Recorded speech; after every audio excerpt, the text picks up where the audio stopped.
Hello there, namaste. So I watched the movie Nagina. For some reason, I was kind of strong-armed into it, and I just ended up watching it.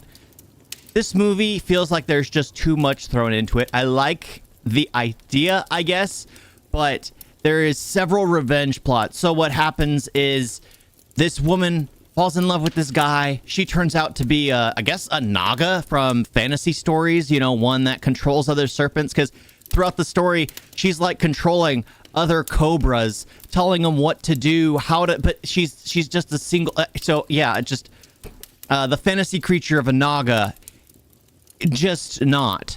And yeah, she takes human form, falls in love with a human. It turns out that the man she falls in love with was basically supposed to marry someone else, and the father of the woman was supposed to marry, he starts getting revenge, tries to kill him, tries to kill the snake lady, tries to kill so many people. It's just kind of funny to watch, because it just feels like, why is this here? It's like they tried to force in an action sequence, because there's so many things that just seem off. Like they do reference one of the things, because in the beginning, when he comes across the snake, he kicks it away because he was about to get bit, and the snake follows him home on the back of a carriage, and then all of a sudden, after being at the house with them, spawns at the old mansion. And apparently they have to keep driving to the old mansion, which is only like 10 meters away from the house. It was kind of ridiculous how things weren't established properly.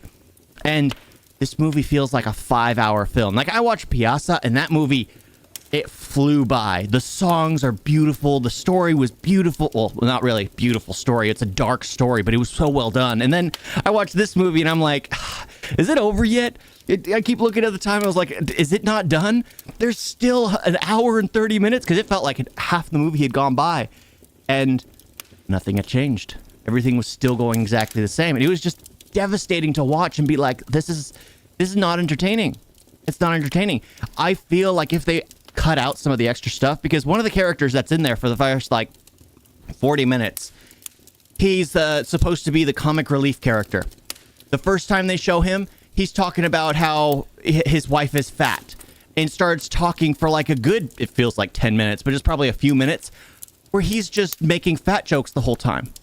And then the next time you see him, it's ridiculous, because they he's all, oh, I'm gonna go horseback riding, and then all of a sudden he's all, oh, these cars are horses, which one, like showing off the family's money. You can drive this Jeep here, you can drive this thing here, this bug, you can drive this car here. They all have horses. It's just so dumb. The comedy was just so ugh. And then the next time they have him, they're making again fat people jokes, and then little people jokes. It's just, this is so messed up. They have one of the big women, his wife, suplex the little guy.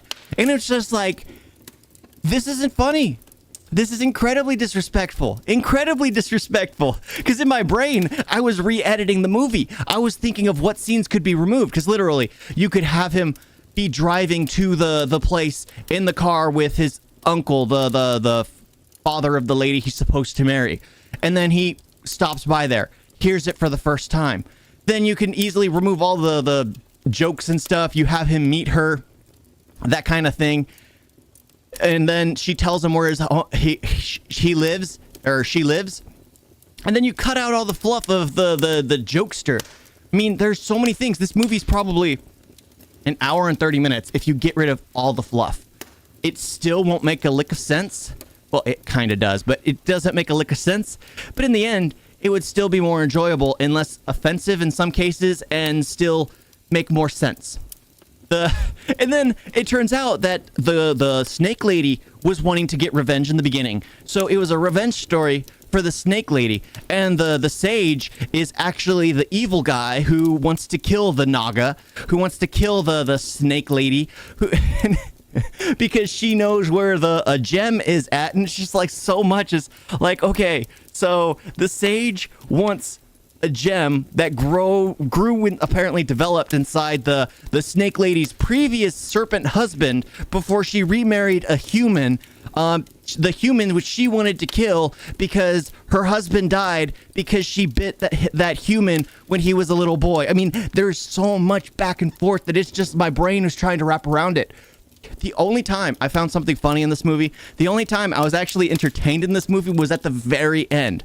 So the main character and the snake lady's mother, her mother-in-law dies. And then as she's running towards her mother-in-law in her husband's arms, it says, and they lived happily ever after. I could not stop from laughing because that's supposed to be a scene that gives emotion. And then it goes, they lived happily ever after. It's like, no, they still have to bury their mother. They still have to. It was just like they lived happily. No, put the end. Put the end. Don't put the happily ever after. Because if you put the end, people can develop whatever they want. By putting happily ever after, it's just like, okay, it was a good thing. The snake lady's mother-in-law didn't listen to her. They wanted her gone. She caused all the problems. Because the mother-in-law found out that the snake lady's a snake lady. And then she keeps telling her, oh, don't go to the sage. Don't go to the sage. Don't go to the sage. And then she goes to the sage. And then they try to... The whole... Honestly, I probably would have enjoyed the dance sequence. Like, there's this dance battle where the sage is playing the flute and she's dancing. I probably would have enjoyed it if it wasn't the fact that she was a snake. Because knowing that she's a serpent just made it feel so cheesy. Like when people, because it's like, oh, it's a snake. Why is she dancing? Like, it just felt a little strange to me. It felt a little off. And then there are scenes where she's like crawling on the floor because she's a snake while dancing. And it's just like, oh, that just doesn't feel right. It just doesn't feel right. But other than that, I mean, I watched the movie.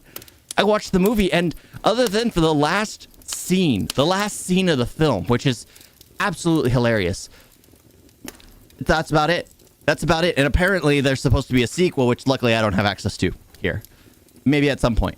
But there's a sequel to this movie, and it's just like, oh, I couldn't wrap my head around it. But I watched it. I watch these movies so you don't have to. Thank you all for watching. Talk to you next time. Doodles.